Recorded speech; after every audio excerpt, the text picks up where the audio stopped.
Adventures Together, Episode 11. Growing Stronger, Part 1. Maya's excited voice echoed across Willowbrook Park. "Ezra, come quick!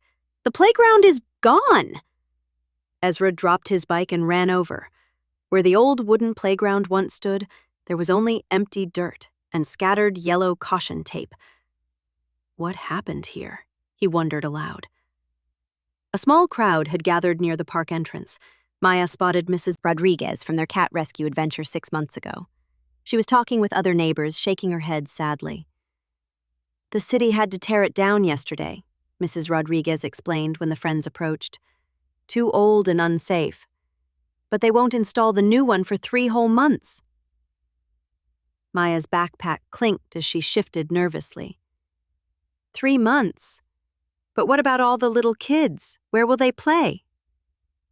Ezra looked around thoughtfully. "I wonder if there's something we can do to help."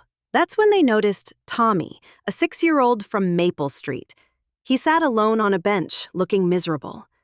"I was gonna show my cousin the monkey bars tomorrow," Tommy said quietly. "She's visiting from Portland, and I promised her the best playground ever." Maya's eyes lit up. "I have an idea.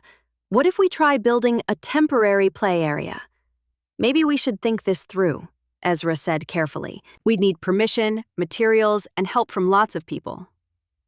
But Maya was already digging through her backpack. Out came measuring tape, a notebook, and her favorite pencil. "We can't build a real playground in one day," she admitted.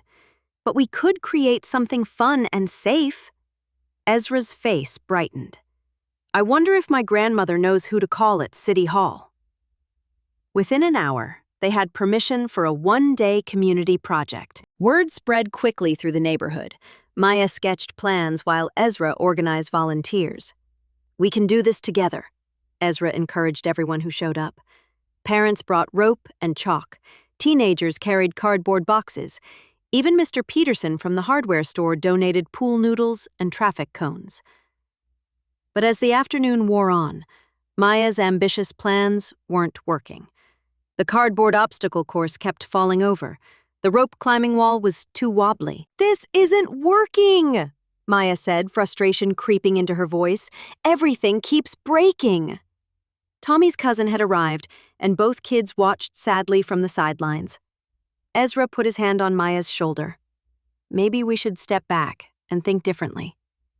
That's when Mrs. Rodriguez approached with a gentle smile. "You know, when I was little, we didn't need fancy equipment to have fun. What if we try focusing on simple games?" Ezra suggested thoughtfully. Maya nodded slowly. "I have an idea, but different this time." Together they organized relay races using the pool noodles. They created hopscotch courts with chalk. The cardboard boxes became tunnels for crawling games. Soon, Tommy and his cousin were laughing and playing with a dozen other children. The makeshift play area buzzed with joy. "We did it," Maya said, but quieter than usual. "Not the way I planned, but we really did it." Ezra smiled. Sometimes the best solutions come from working together and staying flexible. As the sun set, families began heading home. But Tommy ran up to them one last time. "Thank you for saving my cousin's visit," he said. "But I heard something weird at the hardware store today." Maya and Ezra exchanged curious glances. "What kind of weird?" Maya asked quickly. Tommy lowered his voice mysteriously. "Mr. Peterson said someone's been taking things from his store at night."